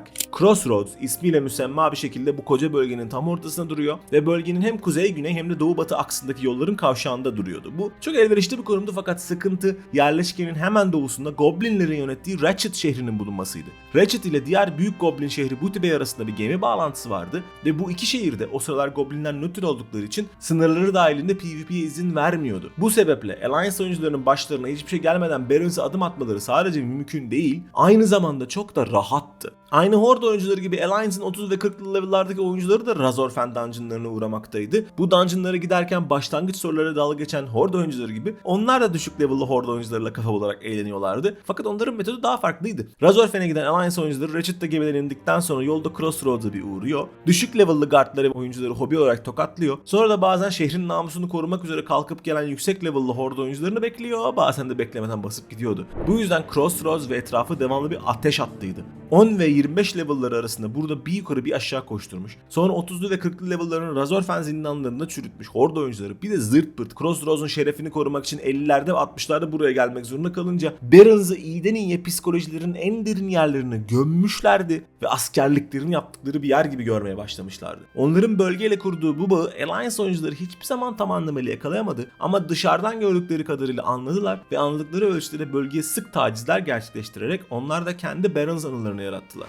Açık dünyada yaşanan bu anılar kadar oyuncular aynı zamanda kapalı kapılar ardında dungeonlar ve raidler içinde de anılar biriktirdiler. WoW oyunun quest tabanlı bir şey olduğuna görece geç karar verdiği için bazı noktalarda bazı bölgelerin questleri şak diye bitiyordu. Böyle olduğunda oyuncular ya birbirlerine şimdi nereye gideyim diye soruyorlar ya da basitçe level'ların en münasip dungeon'ın nerede olduğunu öğreniyor ve ardından fraksiyonlarına göre Ironforge ya da Orgrimmar'dan bir tanesine girip Taksim 4 olarak da bilinen LFG kanalına iş başvurusu yapar gibi şu sınıfım, şu level'ım, şu rolle oynayacak şekilde şu zindana gidecek grup arıyorum, bana yazın mesajları atıyor ve bekliyorlardı. Bu tabii ki DPS rolündeki oyuncuların yaşamak zorunda kaldığı bir deneyimdi. Tanklar ve healer'lar kendilerini reklam etmek zorunda kalmıyor. Bilakis gruplar tank ve healer olması için tüm bölgedeki insanları çıkartan /u komutunu yazıp uygun level'lı warrior ve priestleri bulup kendileri zindanları kendileriyle yapmaları için gerekirse para dahi teklif edecek kadar büyük bir hırsla bu roller için oyuncu arıyorlardı. Bu arayışlar esnasında bazen druidler ve paladinler biz de şey yapabiliriz, tank healer falan olmaz mı diye ıslak gözlerle bakıyor. Fakat kendilerine basket ve bize buff ver diyerek köpek çekiliyor ve warrior ve priest arayışı devam ediyordu. Bir şekilde düzgün bir grup bulunduktan sonra sırada ilgili dungeon'a gitmek üzere yola çıkmak vardı. Her dungeon dünyanın farklı bir köşesindeydi. Orgrimmar'ın altında bulunan Ragefire Chasm ve Stormwind'in altında bulunan Stockades konumu itibariyle sadece Horde ve Alliance oyuncularının oynayabildiği dungeonlardı. Onun dışında zor da olsa diğer tüm dungeonları diğer tüm oyuncular bir şekilde gidebilmektelerdi.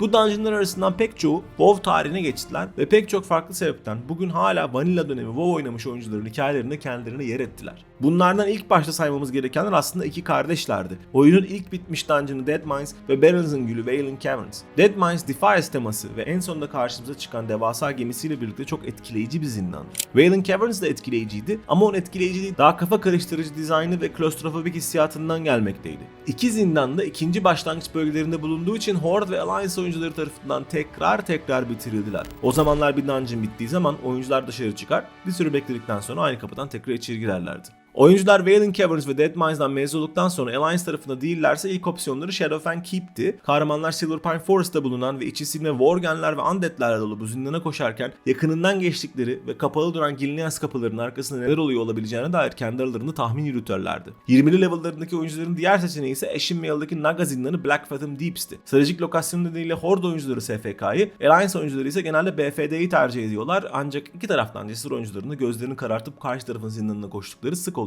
Aynı şekilde Alliance oyuncuları Razorfen zindanlarının ilki Razorfen Crawl'a da koşuyorlardı ancak o level aralığındaki diğer zindana koşan Horde oyuncusu bulmak çok nadir gerçekleşen bir doğa olayıydı. Bunun bir sebebi bu zindanın Alliance'ın kalbinde, o dönemki başkenti Ironforge'un dibinde duruyor olmasıydı. Bir diğer ve daha önemli sebebi ise Alliance oyuncularının da zaten bu zindanın sadece başkentleri Ironforge'un dibinde olduğu için yapıyor olmalarıydı. Nomeregan'dan söz ediyorum. Blizzard'ın Vanilla WoW boyunca en fazla beddua almasına sebebiyet veren dungeon olan Nomeregan'ın en büyük problemi haritasının tam bir keşmekeş olması, bir de içinde çok rahatlıkla kayboluyor olmanız yetmiyormuş gibi bu karışık haritasının içerisinde bir mob festivali şeklinde geçmesiydi. Devamlı yanlış bir yere adım atarak ya da alarm botlardan birisini yeterince hızlı deaktive etmeyerek ya da sadece bazen yüksek sesle nefes alarak başınıza 40 tane cüzdanlı gnom çektiğiniz oluyor. Bu ekstra mob çekişler de hep wipe'larla sonuçlanıyordu. Bu yüzden Alliance oyuncuları burunlarının dibindeki bu dungeon yerine level'ları gelir gelmez oyunun tartışmasız en efsane dungeon'ına koşmak için Eastern Kingdoms'ı yarım boy arşınlamayı okey alıyorlardı. Elbette Scarlet Monastery'den söz ediyorum. Kanatlı yapısıyla Blizzard yapımcılarına oyuncular yekpare uzun dungeon sevmiyor, böyle büyük bir dungeon 3'e 4'e bölünce seviyorlar aydınlanması yaşatıp tüm Burning Crusade'in kanatlı dungeonlarla dolu olmasına ön ayak olan Scarlet Monastery inanılmazdı. Üzerinize dalga dalga gelen iskeletleri ve nadir görünen bosslarıyla Graveyard kanadı eğlenceliydi ama en zayıf olanıydı. Library kanadında ise düşürdüğü köpek düdüğü ve her vanilla oyuncusunun Release the Hound deyişi aklına kazınmış Houndmaster ile sizi gerçekten Hogwarts'a savaşı çıkmış havasını sokan kütüphane estetiği muhteşemdi. Library'nin son boss'u Arcanist Doğan'ı kestikten sonra odasından Scarlet Key anahtarını alabiliyor. Böylelikle Scarlet Monastery'nin 3. ve 4. kanatlarına erişebiliyordunuz çünkü evet, WoW'da o zaman önemli her yere ya anahtarla ya da attunement ile giriliyordu. Ve Scarlet Monastery'nin kalan 2 kanadı gerçekten çok önemliydi çünkü orada orta oyunun tartışması en akılda kalıcı bossları, dropları ve hikayeleri vardı. Asimetrik omuz zırhı, kan kırmızısı kaskı ve topaç gibi dönerek gerçekleştirdiği özel saldırısı da Herod sabahlar olmasın diyerek tekrar tekrar kesmek istediğiniz boss'tu. Onu bitirdikten sonra yolunuz Katedral kanadına geçiyordu ve burada karşınıza çok özel 2 boss dövüşü çıkıyordu. Önce burnu trajediden kurtulmamış ve kurtulmayacak Mograine ailesine mensup Rena Mograine, namı diğer Scarlet Commander Mograine ile dövüşen kahramanlar tam düşmanı yendim sandıkları anda arkadan bir anda koşup sevdiceğini dirilten Sally High Inquisitor Mightmane ile karşılaşıyorlar ve ardından bu iki düşmanı beraber altı diyorlardı. Tecrübesiz oyuncular bu iki boss bittikten sonra evlerine dönmek üzere ocak taşlarını çevirmeye başlıyor. Deneyimli olanlar ise katedralin arka odasına doğru yollanıyor ve duvardaki meşaleyi çekerek oyunun ilk gizli boss'u High Inquisitor Fairbanks ile karşılaşıyorlardı. Fanatiklik seviyesinde undead kaçtığı bu örgütün üstünde neden yaşayan bir undead bulunuyordu? Kimdir bu Mograine'ler, Whitemane'ler? Scarlet Monastery lore'u kuvvetli bir zindandı. Nitekim bu lore sonraları Ashbringer çizgi romanı ve etrafında gelen hikayelerle de katmanlandırıldı. Hatta WoW'a ilk olarak Naxxramas raid'i eklendiğinde oyuncular Ashbringer'ın yozlaşmış bir versiyonunu edinebildiler ve edinip Scarlet Monastery'i ziyaret ederlerse Manastır sakinleri kahramanlarımıza farklı bir şekilde davranıyorlardı. Scarlet Monastery'nin oyuncular nezdinde öylesine özel bir yeri olmasının bir diğer sebebi de pek çok kişinin set kavramıyla ilk defa burada tanışmasıydı. İkisi mavi, toplam 6 parçada oluşan ve Herod'dan %10 civarı bir ihtimalle gelen pantolonlar hariç geri kalan 5'i rastgele düşmanlardan korkunç düşük oranlarda düşen Scarlet Warrior seti, Warrior'ların Mail'dan Plate'e, Hunter ve Shaman'ları da Leather'dan Mail'a geçtiği level'lara denk düşen bir Mail seti olduğu için kimse tarafından çok uzun süre kullanılmıyordu. Üstelik bonuslar da öyle çok avşam değildi ama pek çok WoW oyuncusunun üzerinde gördüğü ilk set bonusu buydu ve böylece hafızalarda kendisine çok tatlı bir yer buldu. Scarlet Monastery'nin tabii ki böyle hatırlanmasının bir diğer sebebi de oyunculara çok uzun süre boyunca hizmet etmesiydi. 40'lı level'a kadar Scarlet Monastery yapan oyuncular öteki Razorfen kardeşle bitirdikten sonra ya Indiana Jones vari sahneleri ve Titan meteorolojisiyle akılda yerden Uldaman'a uğruyor ya da binekle gezilerinden arazisi ve son tapınak sekansıyla gönülleri fetheden Zulfarak'la vakit geçiriyordu. Bu iki zindanın level'ı aşıldıktan sonra isteyen 1.2 yamasıyla oyuna eklenen Maraudan'a gidiyor, gözü yiyen de Swamp of Sorrows'da bulunan ve içine girenin bir daha çıkamadığı Sunken Temple'a uğruyordu. Bu dungeonların her birisi iyiydi, güzeldi. Pek çoğu da oyuncuların hatıralarında pırıl pırıl yerlere oturttular ama asıl macera bunlar bittikten sonra başlıyordu. Çünkü WoW'un 50-60 level arası dungeonları neredeyse dungeon bile değillerdi. Scholomance her biri kendine has bossları, hepsi birbirinden özel odaları ve acayip estetiğiyle ambiyans konusunda şampiyon bir zindandı. Argent Dawn reputasyonu kovalayan herkes de burada günlerini harcadı. Onun çok yakındaki Straton'de Warcraft'ta oynamış herkesin ıslak bir lore rüyası gibiydi. Arthas'ın içinden geçtiği şehri yakından görmek zaten başlı başına muazzamdı. Ama bir de Straton'un içerisinde oyunun muhtemelen en nadir görülen mount'u olan Death Charger bulunmaktaydı. Zindanın boss'u Baron Riverdale'ı 45 dakika içerisinde öldürürseniz belki %1 ihtimalle düştüğünü görebileceğiniz, düştüğünü görürseniz bir de bunun üzerine partinizdeki diğer oyuncularla karşılıklı zar atışmanız gerekeceğinden bir %20 ihtimal daha çekmeniz gerektiren bu mount sanki zaten çok seksi duran bir pastanın üzerindeki ıslak kiraz gibiydi. WoW Vanilla döneminde oynamış oyuncuların %99.9'u bu mount'u hiç görmedi. Strat ve Skolo kardeşlerin yanı sıra oyuna sonradan eklenen Dire Maul'da ya da Dire Maul'da güzel hatıralarla anılan bir son seviye zindanıydı. Ama oyunun esas son zindanları Blackrock Dağı'nın içinde durmaktaydı. Lower Blackrock Spire, Upper Blackrock Spire ve oyunun gelmiş geçmiş en büyük dungeon'ı Blackrock Depths. Blackrock kardeşleri anlatmak mümkün mü bilmiyorum. WoW'un ilk niyeti bu zindanların çok uzun sürmesi, tekrar tekrar değil arada sırada yapılması ve 5 kişiyle değil 10 hatta bazen 15 kişiyle bitirilmesiydi. Bu zindanlarda her sınıfa ihtiyaç vardı. Yeri geliyor bazı bosslar Hunter'lar tarafından kayıtlanırken grubun geri kalanı etleri kesiyor. Yeri geliyor eldeki avuçtaki tüm CC yöntemlerinin kullanılması gerekiyor. Yeri geliyor agroyu kim tutacak, kaçarsa kim yakalayacak, bunların derin planlanmasının yapılması gerekiyordu. Bu yüzden her boss'tan önce durup birbirine uzun uzun stratejiler anlatan 10-15 kişilik Blackrock grupları nadir değil, sık gerçekleşen bir olaydı. Hatta World of Warcraft'ın ilk büyük mimi de tamı tamına böyle bir olay esnasında yaşandı. It's a lot better than we usually do. All right, are we chums up. ready, guys? Let's do this. Leroy! Oh my god, he just ran in. Save him! Oh geez, stick to the plane! Oh Jesus, let's go.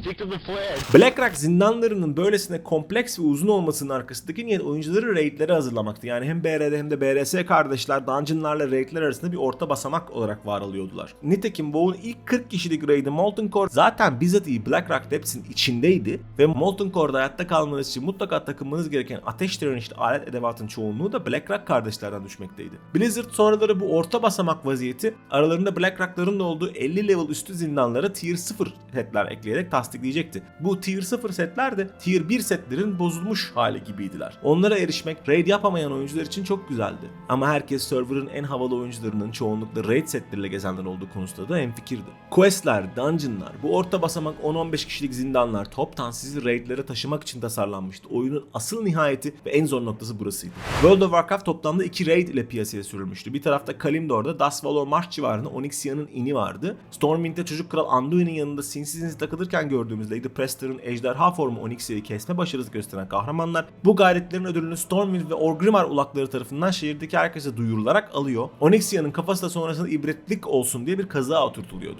Molten Core'da ise böyle bir şey yapılmıyordu. Çünkü Molten Core'u tamamen temizleyen ekiplerin reklamla gazlanmaya ihtiyacı yoktu. 1.6 yamasıyla tanıştığımız Blackwing Lair ya da Molten Core 2 Siyah Ejderha gelene kadar oyunun en eksklusif kulübü Molten Core Raider'larıydı. Raidler 40 kişilikti. Dolayısıyla yedeklerle birlikte en az 50 tane level 60 kişi bulup bunların hepsini Molten Core'a girebilmeye kadir attunement ve gear seviyesine getirip özel mekaniklerle nasıl başa çıkabileceklerine dair eğitmeniz ve tüm bunları 2004-2005 yıllarındaki dijital iletişim programlarını kullanarak yapmanız gerekiyordu. Hiç kolay bir iş değildi.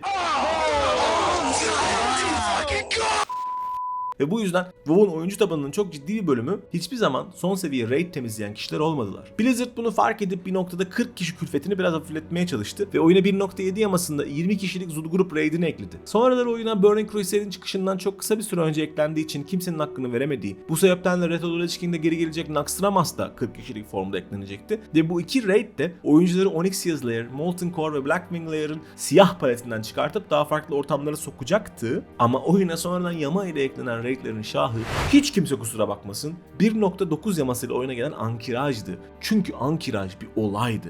Blizzard o günden önce böyle bir şey hiç denememişti. Ankiraj'ın üzerinden 20'ye yakın sene geçti. Bir daha da böyle bir şeye girişmedi. Ankiraj inanılmaz bir deneyimdi. Oyun tüm oyunculara net bir direktif vermişti. Her sunucuda Ankiraj kapıları sadece bir kere ve sadece bir oyuncu tarafından açılabilecekti. Ve bu kapının açılması için gerekli çabaya her sunucu topyekün bir şekilde girecekti. Yüksek seviyeli oyuncular zorlu düşmanlarla yarışıp kapıyı açacak sopayı oluşturmaya çalışırken düşük seviyeli oyuncular da elde avuçtaki yünlerini, madenlerini, çiçeklerini bağışlıyor. Tüm sunucular diğer sunucuların gidişatlarını yakından takip ediyordu. En nihayetinde gerekli tüm materyaller toplanıp Silithus'a taşındıktan sonra sopayı oluşturmak için mücadele veren Guild'ın temsilcisi sopayı almış, Ankiraj kapılarının karşısına geçmiş ve öteki tarafta o sunucunun tüm neferleri heyecanla beklerken kapılar açılmıştı. 2006 başında olduğumuzu hatırlatmak istiyorum. Ankiraj eventi oyuncu hissiyatı bakımından bir mihenk taşıydı ama teknik olarak bir faciaydı. Kapılar açılırken gemide olan oyunculardan kapılar açıldıktan sonra kendilerini Nuh'un gemisi gibi Stone Town dağlarının tepesinde bulanlar oldu. Hemen hemen hiçbir sunucu kapıların açılma anında sapasağlam ve dimdik kalamadı ve çok uzun bir süre boyunca bir sürü oyuncunun bir sürü verisi birbirine girdi. Blizzard bu sebeplerden dolayı bir daha böyle bir topun altına asla girmedi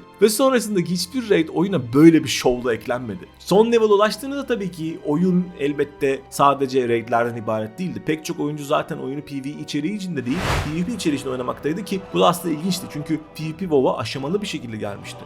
1.4 yaması oyuna honor puanları ekleyene kadar rakip fraksiyondan oyuncuları öldürmenin şahsi haz haricinde hiçbir getirisi yoktu. Bir sonraki yama 1.5 oyuna Battleground'ları ekleyene kadar oyunda herhangi bir PvP strüktürü de yoktu. Fakat çok kısa süre içerisinde bu Battleground'lar oyuncuların gönlünde şampiyon oldular. Bayrağı yakala sistemiyle çalışan Warsong Gulch, Night Elf'lerin ve Orkların Warcraft 3'te ekilen tanıdığımız ormanları keselim, ne münasebetten ormanlar kutsaldır çalışması üzerine kuruluydular. Çabuk ve keyifli oyunlar sunuyorlardı. Oyuna sonradan eklenecek Arete Basin, Warsong Gulch'ın bir üstü bir tempoda tepenin kralı mekanikleriyle çalışıyordu. O da düşük level'da oyuncular tarafından oynanabiliyordu. 1.5 ile eklenen öteki Battleground Alterac Valley ise bunların tam zıttıydı.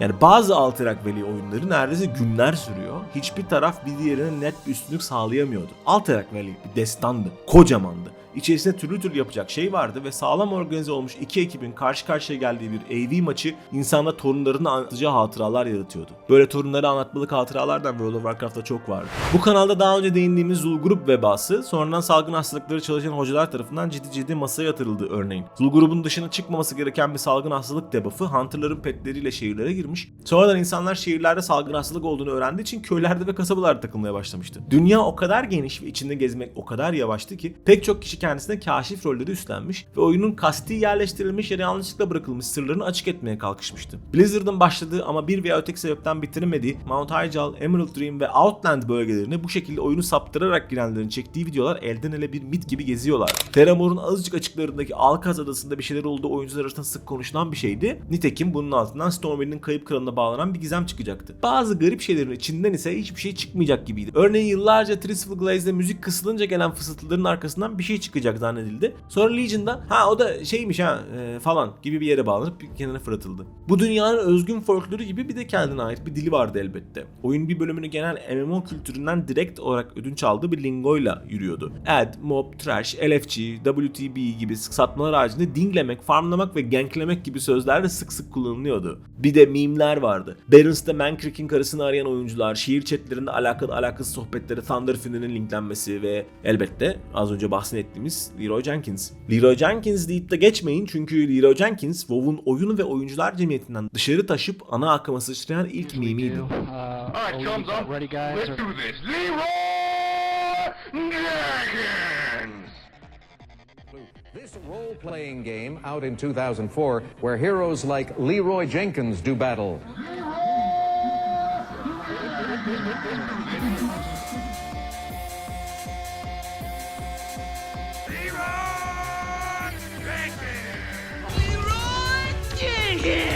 It's known as the Leroy Jenkins.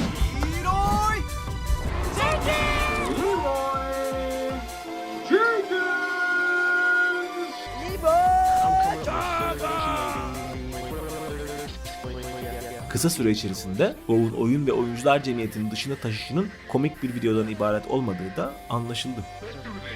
Bunny Dancer! I got it! Dad! Dad, no!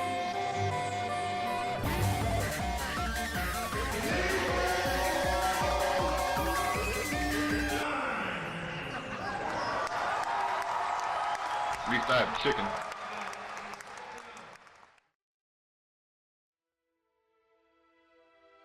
Bakın, WoW özgün bir fikir ya da afsız bir devrim değildi. EverQuest görüntülü bir dikumaddı. World of Warcraft'ta herkesin oynayabileceği bir EverQuest'ti. Bunu başka şekilde anlatmaya gerek yok. Aynı nefeste şunu da kabul etmeden geçmenin hiçbir anlamı yok. 2004 yılında yani bundan 20 yıl önce çok çabuk bir şekilde tüm dünyanın herkesin oynayabileceği bir EverQuest'e ihtiyaç duyduğu anlaşıldı. EverQuest'ten sonraki büyük şey olma yarışı 2004 yılında WoW çıkar çıkmaz sona ermişti zaten. WoW tahtın tartışmasız sahibiydi. Ondan sonra gelecek bütün oyunlar onun tahtına oturmaya çalıştılar. Ama kimse başarılı olmadı. Çünkü bir süre sonra bu tahtın bir önemi kalmadı. Şu an piyasadaki en iyi MMO Final Fantasy 14'tür demezsem heteroseksüel yaşam partilerin Mert Günhan beni bu kanalın ortaklığından def eder. Büyük ihtimalle zaten böyle bir tehdit olmadan da söylenmesi gereken budur. Ancak bununla beraber şunun da altının çizilmesi gerekir. 2024 senesinde piyasadaki en iyi MMO olmak 2014 ya da 2004 senelerinde olduğu kadar önemli bir şey değildir. Neticede EverQuest dünyadaki her oyun stüdyosunun ofisinde en çok oynanan oyun olduğu için EverQuest devirme yarışı başladı. Ama asıl WoW Blizzard'ı 40-50 kişilik bir stüdyodan dünya çapında binlerce kişi istihdam eden bir deve çevirince benim diyen her marka kıçına online takıp kendisini piyasaya fırlattı. Bir dönem her ay bir şeyin MMO'su olacak gibiydi ama sonra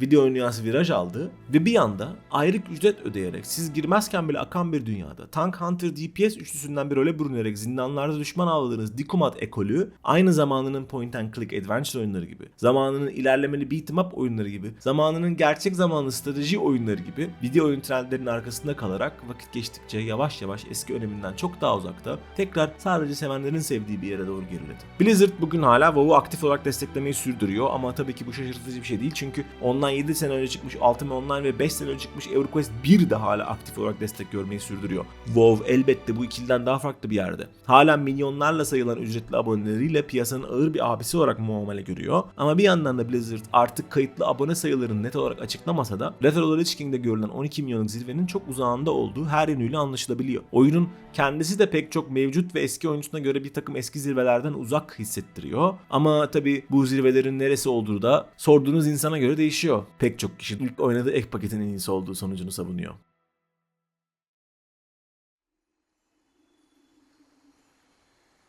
Ben oyuna 2005'in Eylül ayında başladım. Oyunun Avrupa çıkışına yaklaşık 6 ay sonraydı. İlk üzerime gelen yama 1.8 yamasıydı ve neyi değiştirip değiştirmediğini anlamayacak kadar da konuyla alakasızdım. Henüz daha 14 yaşındaydım ve evimize geniş bant internet daha henüz bir ay önce gelmişti. Bu bile zaten başlı başına bir devrimdi. Parasını saat başı ödemediğimiz bir internet biçimi, interneti kullanma biçimini de kökten değiştirmişti. Ağızdan ağıza yayılan ve ihtiyaç kadar kullanılan sitelerin yerini bir yavaş dalgalı keşif hali almıştı ve keşfedilecek çok şey vardı. Çünkü bilinen şeylerin oranı çok azdı. Biz keşfeden küçüklerin bir de dönüp bu keşiflerimizi büyüklerimize ispat ve izah etmemiz gerekiyordu üstelik. Örneğin 14 yaşındaki bir çocuk olarak benim anneme hiç duymadığı bir şirkete, hiç anlamadığı bir teknoloji üzerinden çok da umursamadığı bir oyunu benim oynayabilmem için kredi kartı bilgilerini vermeye ikna etmem bütün bir yazımı almıştı. Bu yüzden de ilk defa Bakırköy Karuzel'e gidip World of Warcraft'ın kutusunu alıp eve geldiğim ve 4 CD'li oyunu kurup ilk kez oynadığım an inanılmazdı. İlk karakterim bir Tauren şamandı ve bu şamanla Brambleblade Ravine'e girdiğimde bir anda ekrana gelen Dark Brotherhood'a katılmak ister misiniz sorusunu oyunun benden yapmamı beklediği bir ahlaki seçim olarak yorumlamış ve iyi bir çocuk olduğumdan hayır tuşuna basmıştım. Halbuki aslında Dark Brotherhood bir guild'tı ve birisi rastgele bir davet göndermişti.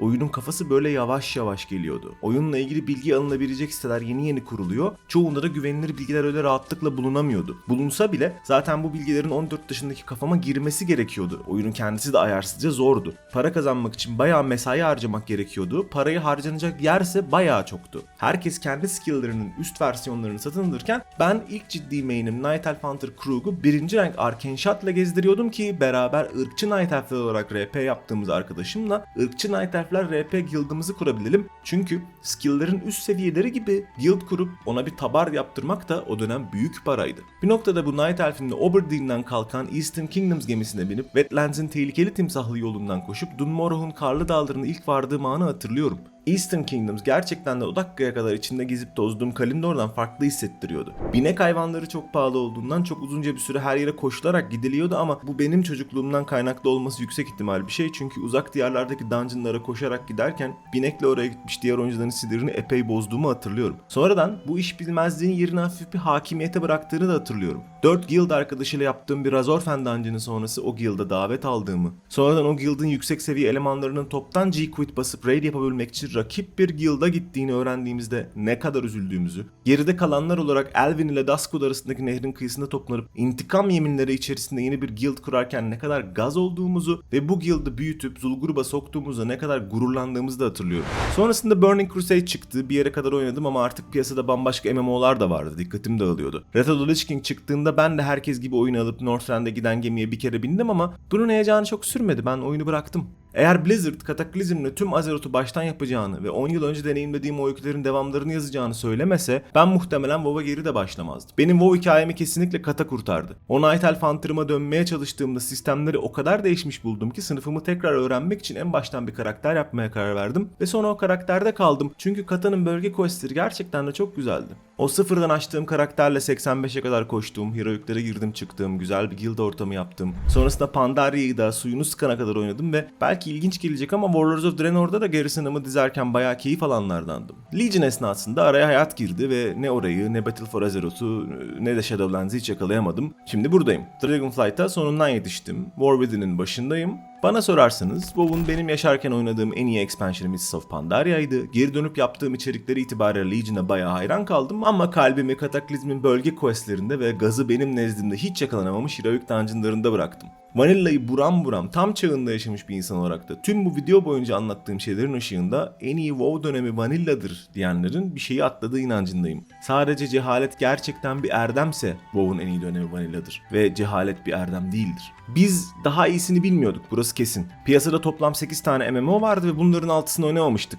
İşin ilginç tarafı öğrenmemiz de zordu çünkü internet de daha iyisini bilmiyordu. WoW YouTube'dan eskidir örneğin, durumu böyle hesap edin. WoW 3G'den de akıllı telefonlardan da bayağı eskidir. WoW çıktığında internet sadece bilgisayarların içinde bulunan, sizi evden dışarıya takip etmeyen bir yerdi ve içinde sadece belirli zümreden insanların bulunduğu küçük bir meraklı çocuklar kulübü sizi bekliyordu. Ve açık konuşalım dostlar, Blizzard da daha iyisini bilmiyordu. Bu benim şimdiden bir kanaatim değil, döneminde de bu konuşuluyordu. WoW Blizzard'ın ilk MMO'su ve ikinci 3 boyutlu oyunuydu. Ekonomisi tam ayarlı değildi, sınıflar arası denge optimize edilmemişti, pek çok merkezi sistemi oyunun geliştirilme sürecinin çok sonlarına doğru yapıldığından ancak piyasaya çıktığında düzeltilebilmişti. Birçok şey de zaten Blizzard'ın niyetlendiğinden farklı ilerlemişti. Pek çok sınıfın pek çok rolü Blizzard'ın öngördüğü gibi gerçekleşmemişti örneğin. Questlerin bu kadar önemli olacağını kestiremedikleri için bölge içi quest akışı çoğu yerde dandikti. Pek çok noktada oyuncular bugün oyun içerisinde bulunan bir takım temel özellikleri kendileri üretip mod olarak birbirleriyle paylaşmak zorunda kalmışlardı. Ve bunların çoğunluğu da çok temel şeylerdi yani. Takvim gibi,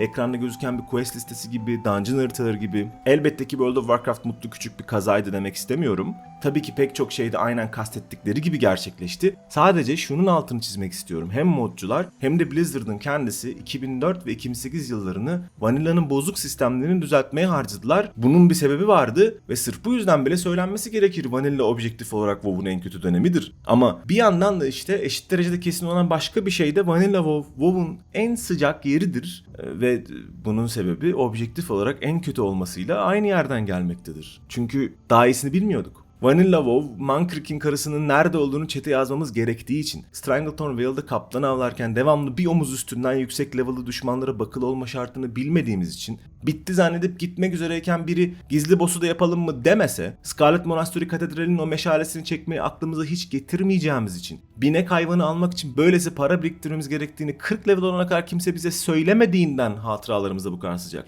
Molten Core'un içini görmek için videosunu aratacağımız bir YouTube'un bile olmadığı, oyunla ilgili gizemleri ve sırları birbirimize paylaşabileceğimiz sosyal medya sitelerinin icat edilmediği, evde değilken oyuna dair şeyleri sadece kafamızda yaşayabileceğimiz için Vanilla World of Warcraft içimizde bu kadar özel bir yerde. Çünkü 2004 yılında hiç kimse internete dair hiçbir şeyin daha iyisini bilmiyordu ve bu yüzden hepimiz birer astronottuk. Çünkü cehalet bir erdem değil, bir şeyleri keşfetmek müthiş bir eylem. Biz bu yüzden Vanilla World of Warcraft'ı bu kadar sıcak hatırlıyoruz.